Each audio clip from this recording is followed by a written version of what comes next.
Füzuli rayonu Arayatlı kənd sakini 73 yaşlı təqaüdçü Dilarə Xəlilova mediaya müraciət edib.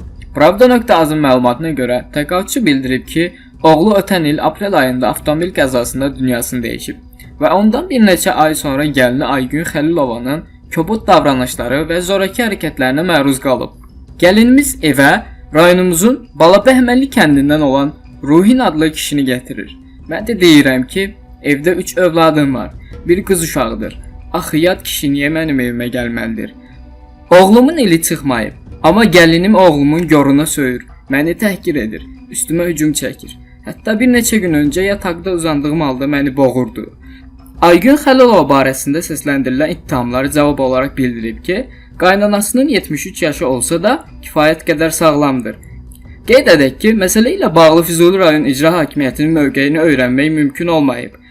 Ərazi üzrə sahə müvəkkili Cümşüd Məmmədov isə edilən zənglərə cavab verməyib.